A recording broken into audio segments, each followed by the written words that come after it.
Red lights on what appeared to be bat-wing fins began to telescope out of the sides of the craft, and a long structure descended from the bottom of the craft. "We need to get out of here," he shouted as he scrambled back into the car. They're going to capture us." He slammed the door, locked it, and punched the gas as hard as it would go. As their '57 Chevy Bel Air roared down the dark, winding back road,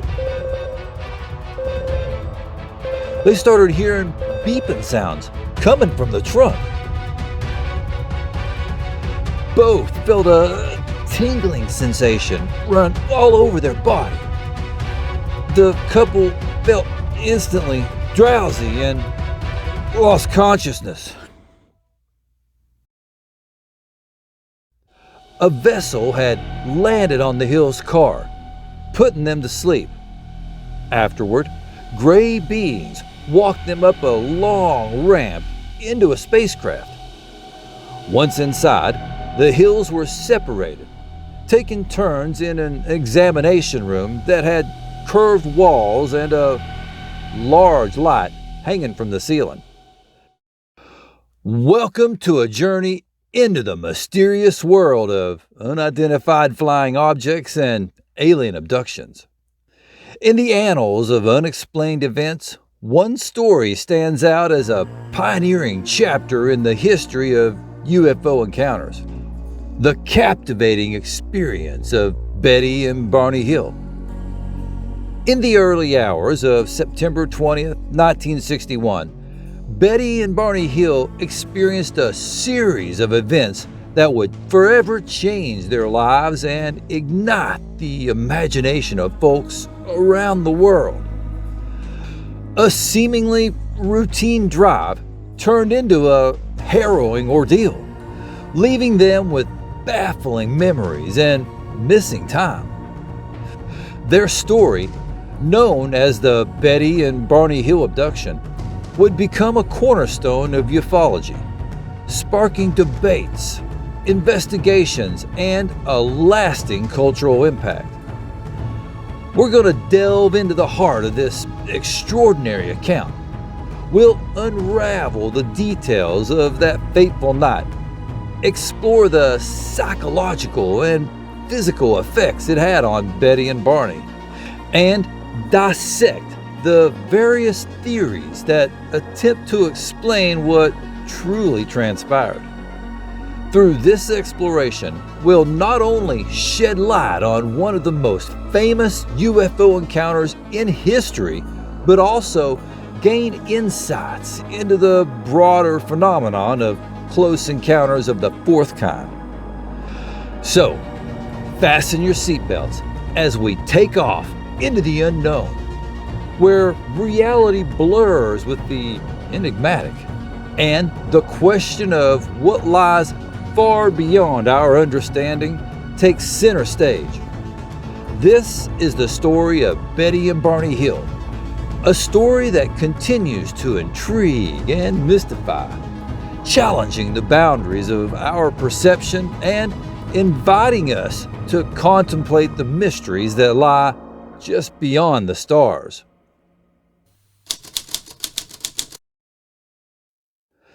In the early 1960s, a time marked by the growing fascination with space exploration and the unknown, Betty and Barney Hill lived totally ordinary, middle-class lives in Portsmouth, New Hampshire. Betty was a social worker, handling state child welfare cases, while Barney, a World War II vet, worked a grueling night shift at the post office in Boston, driving 60 miles each way. They were both active in a local Unitarian church. The Hills were also members of the NAACP and community leaders. Barney sat on a local board of the United States Commission on Civil Rights. They were an interracial couple at a time when it was pretty uncommon and often frowned upon in the United States. navigating their way through a society undergoing significant social and cultural changes. Their love transcended racial boundaries, reflecting the evolving landscape of the era. Neither Barney nor Betty believed or had any interest in anything to do with aliens or UFOs. After 16 months of marriage, Betty and Barney decided to take a trip to Montreal and Niagara Falls as a delayed honeymoon. They left so impulsively, they had no time to go to the bank before it closed for the weekend. They left with less than $70 in their pockets. On their final night of their 3-day trip, the weary couple sipped coffee in a Vermont diner to perk up before heading back. Barney figured if they kept going, they could beat the wind and rains from a hurricane that was fast approaching the area. They left the diner around 10 p.m., estimating they could reach their red-framed house in Portsmouth between 2 and 3 a.m. at the latest. The night of September 19, 1961 would etch itself into the consciousness of Betty and Barney Hill in ways they could have never foreseen. What began as a routine drive through the picturesque landscapes of New Hampshire turned into a sequence of inexplicable and life-altering events that would challenge their understanding of reality. As the Hills drove along the winding road, they became increasingly aware of a particular point of light in the night sky. At first, it looked like it was a falling star, but grew larger and brighter with each mile.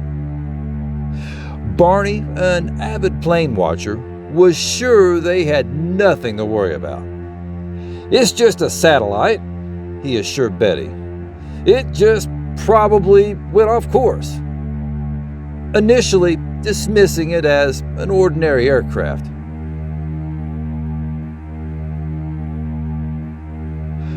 Their curiosity was piqued when the light began to move erratically, seemingly playing a game of cat and mouse with their car. The light seemed to move with the car as Barney steered down the curvy mountain road.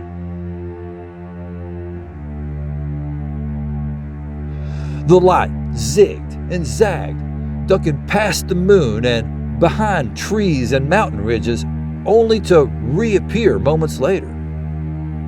This bizarre dance between the hills and the unknown object set the stage for a series of events that would leave a lasting impression on their lives. That's an understatement. Curiosity overcame them. The couple pulled over at a viewpoint to get a closer look. Through binoculars, Betty saw that the white light was really an object spinning in the air. She told her husband, "If you think that's a satellite or a star, you're being completely ridiculous." He knew she was right. What they had witnessed defied all conventional explanations. A craft unlike anything they had ever seen hovered in the sky. Describing the craft as disc-shaped, it featured multicolored lights that illuminated the surrounding area.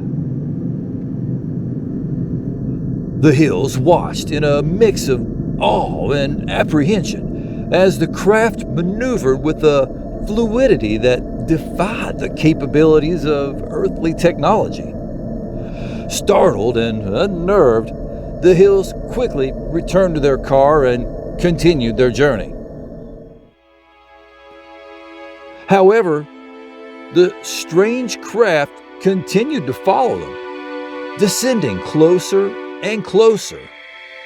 Barney, a rational, level-headed man, found himself overwhelmed by a growing sense of unease and fear. As the craft closed in on them, his anxiety intensified, leading him to make a series of hasty decisions to try to evade the pursuing object. The night was too quiet for a helicopter, a commercial plane, or even a military jet with a hotshot pilot. He didn't want to spook Betty, but he was becoming concerned. What was this light, and why was it toying with them? About 70 miles from the diner on U.S. Route 3, the object hovered just above the treetops in front of them, approximately 100 feet above. Barney abruptly stopped the car in the middle of the road, keeping the engine running, shoved a handgun he'd hidden beneath the seat into his pocket, and got out with his binoculars in his hand. What he saw was as big as a jet, but as round and flat as a pancake. A giant pancake.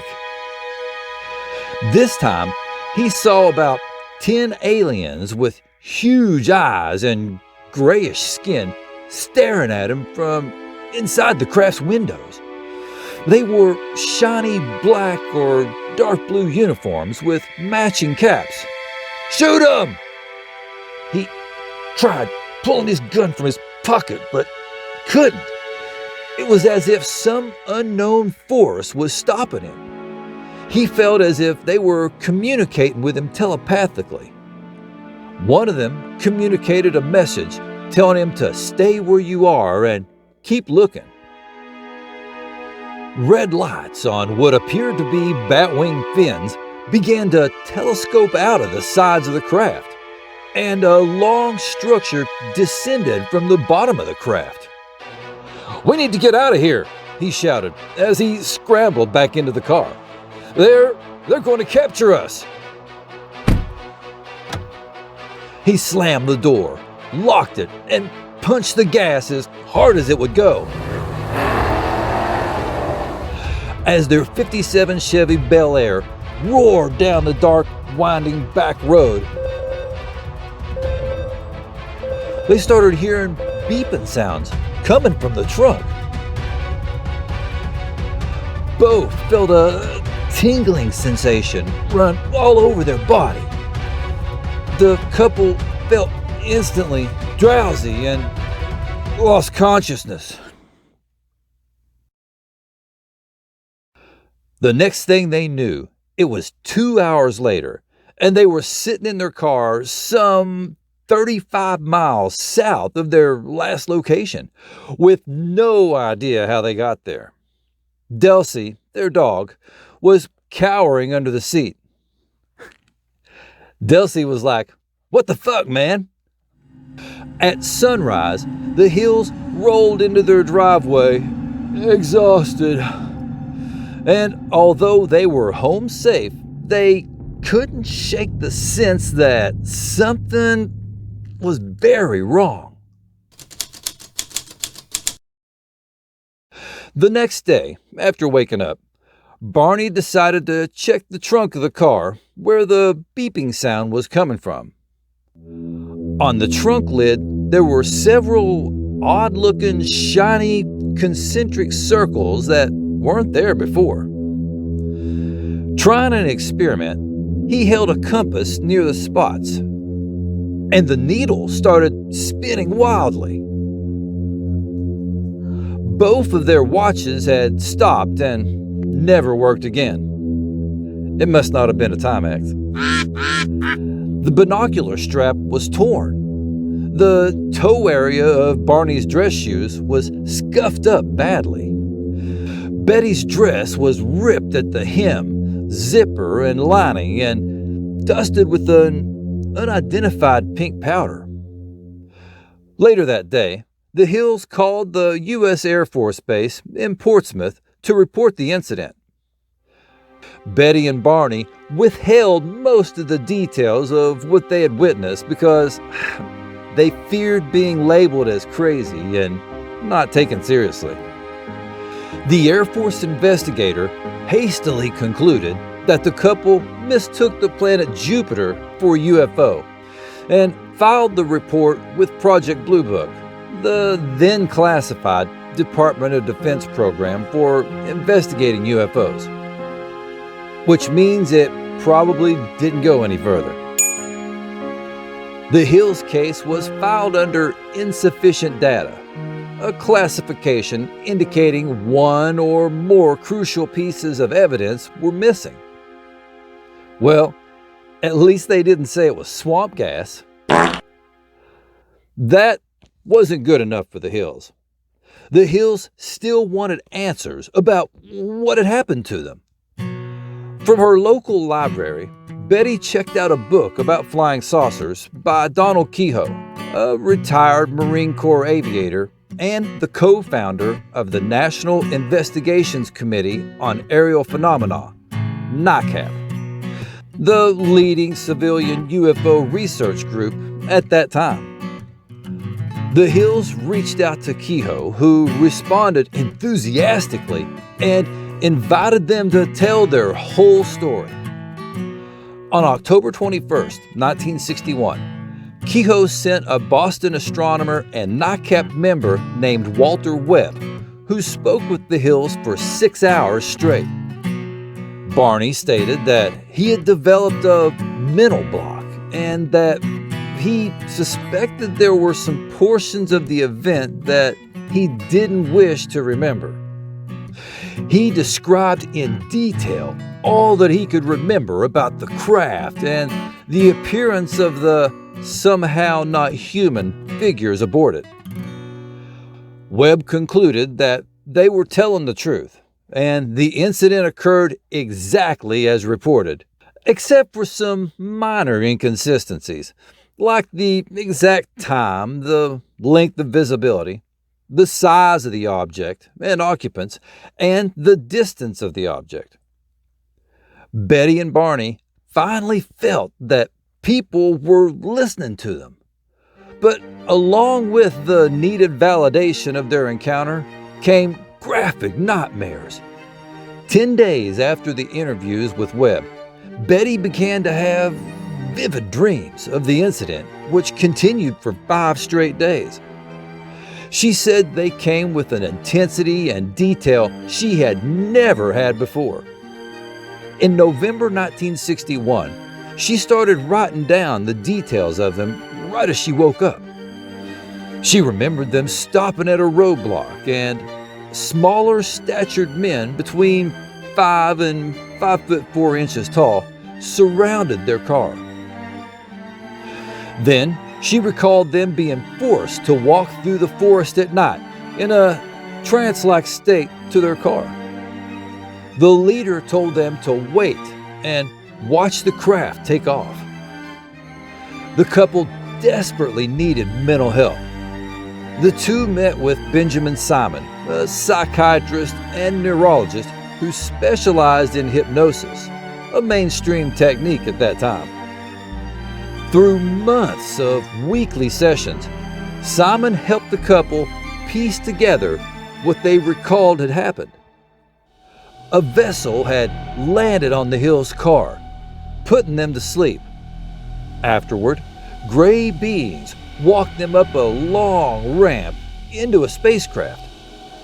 Once inside, the Hills were separated, taking turns in an examination room that had curved walls and a large light hanging from the ceiling. Each was asked to climb up on a cold metal table. The table was so short, Barney's legs hung over the end behind his knees. During the examinations, the beings removed Betty and Barney's clothes, plucked strands of hair off their head, took clippings of their fingernails, and scraped their skin. Each sample was placed on a clear material, similar to a glass slide.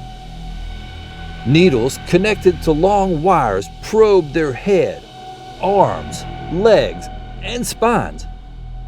One large needle, around 4 to 6 inches long, was inserted into Betty's belly. when the examiner inserted it into her navel, Betty felt excruciating pain, but only momentarily. The leader waved his hand over her eyes and the pain disappeared. At one point during their 5 months of therapy, Betty stated she asked the leader where they were from. The leader showed her a star map of their home planet.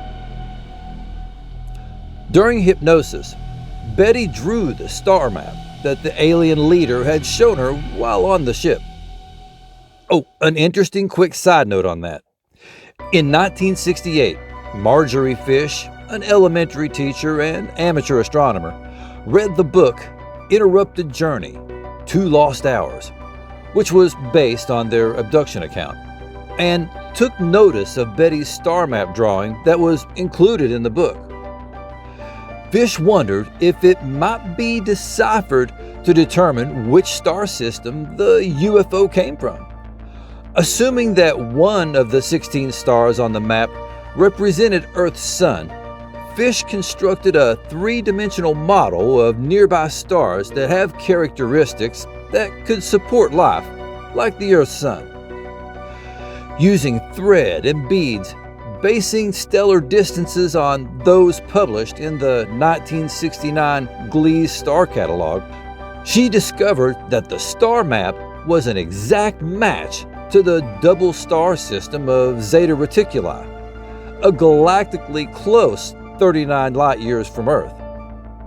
This was also the same star system the aliens came from in my earlier video I did about the mission to Serpo. So check that out. David Saunders, a statistician who had worked on the Condon UFO study, agreed with Fish. He stated that the chance of finding a formational match of the 16 stars among the thousands of stars nearest the sun is 1 in 1,000. Okay, back to the story. It was determined by Dr. Simon that the memories they were recalling hadn't been suppressed due to their psychologically traumatizing nature at all. Rather, they had been wiped out via a sophisticated kind of memory erasing technology the aliens were able to deploy on humans, like the movie Men in Black. Whether the event was real or imagined is an issue that's still up for debate, even to this day. The abduction encounter of September 1961 left an indelible mark on Betty and Barney Hill that extended far beyond the confines of that fateful night. As they grappled with the profound implications of their experience, their lives took an unexpected and often challenging trajectory. One thing is certain, however: both Betty and Barney suffered real physical and emotional disturbances after this trauma. Betty struggled with vivid nightmares, and Barney developed an anxiety-related ulcer.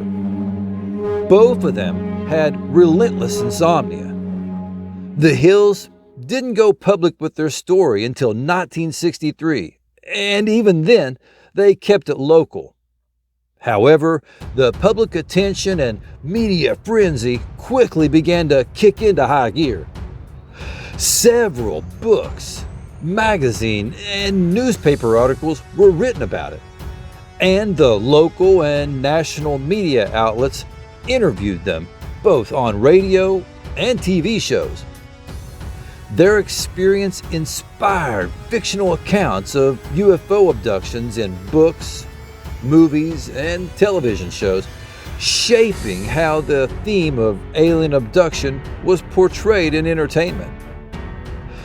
The attention brought to the Hill case contributed to a surge of interest in UFO research and abduction phenomena within the ufology community. The Hills found themselves thrust into the public eye, facing intense scrutiny and invasive questioning. The Hill's willingness and bravery to share their story, despite the challenges they faced, played a pivotal role in shaping the ongoing conversation about UFO phenomena. Their bravery opened the door for other folks to come out who experienced the same thing, but were afraid to admit it for fear of ridicule. The media coverage of the Betty and Barney Hill abduction laid the groundwork for UFO investigations, and it continues to be cited and analyzed in ufology circles, even to this day. The Betty and Barney Hill abduction case has intrigued researchers, skeptics, and enthusiasts alike, leading to a wide range of analysis and theories attempting to explain the baffling events of that September night. While the true nature of their experience remains enigmatic, several hypotheses have emerged to shed light on this pivotal UFO encounter. The most prominent and widely agreed upon theory states that Betty and Barney Hill were indeed abducted by extraterrestrial beings. Yeah, no shit. Proponents of this theory argue that the craft and beings described by the Hills fit the classic descriptions of UFO encounters reported by others. The missing time and the detailed consistency in their accounts under hypnosis further support the idea that the Hills had a genuine encounter with non-human entities. Moreover, the fact that neither of them believed in UFOs or aliens prior to the event and had no interest in science fiction further supports this theory. Skeptics and psychologists have alleged that the Hill abduction may have been a result of psychological factors. Here we go. Some suggest that the traumatic nature of their experience could have triggered a dissociative state, leading them to construct an elaborate narrative under hypnosis. Wait, what? So they unconsciously lied under hypnosis? This theory points to false memories and the potential influence of suggestive hypnosis techniques. Another explanation that has been put forth is that the Hills experienced sleep paralysis and hypnagogic hallucinations, which are phenomena that occur during the transitional state between wakefulness and sleep.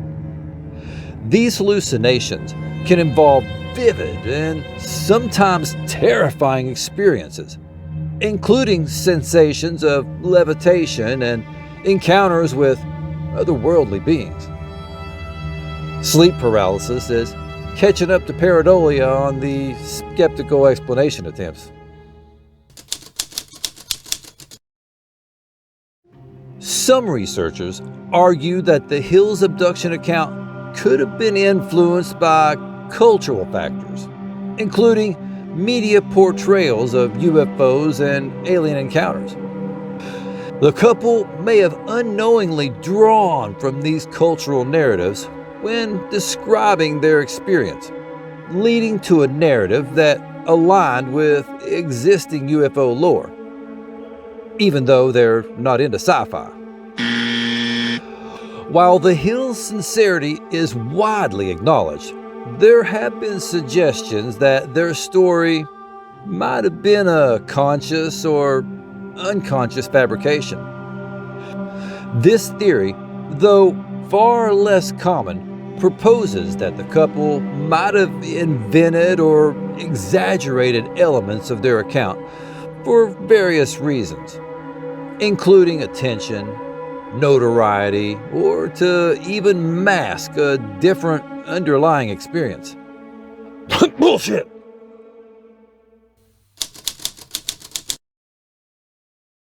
This enthralling journey through the story of Betty and Barney Hill's abduction has taken us deep into the realms of the unexplained, where the boundaries of reality are stretched beyond our comprehension. The evidence, the accounts, and the intricate layers of their experience lead us to a conclusion that resonates with the profound nature of their encounter. From the very beginning, the Hills' sincere and consistent testimony invites us to consider the possibility that they truly experienced an encounter beyond our understanding. Their initial sighting of a craft that defied conventional explanation, coupled with the compelling details unveiled during their hypnosis sessions, paints a picture that suggests a reality far more complex than what we may perceive. As we contemplate the extraterrestrial hypothesis, it becomes evident that their description of beings conducting medical examinations aligns with other accounts of UFO abductions from around the world. The remarkable consistency in their narratives, especially when they were unaware of each other's recollections, adds weight to the authenticity of their experience. The courage displayed by the Hills in sharing their story amidst a media frenzy, skeptical inquiries, and personal challenges speaks volumes about their sincerity. Their account of the abduction extends beyond the individual and finds significance in the broader context of UFO encounters reported globally. The very nature of their experience requires us to consider the possibility that we are not alone in the universe, that the stars hold secrets way beyond our grasp.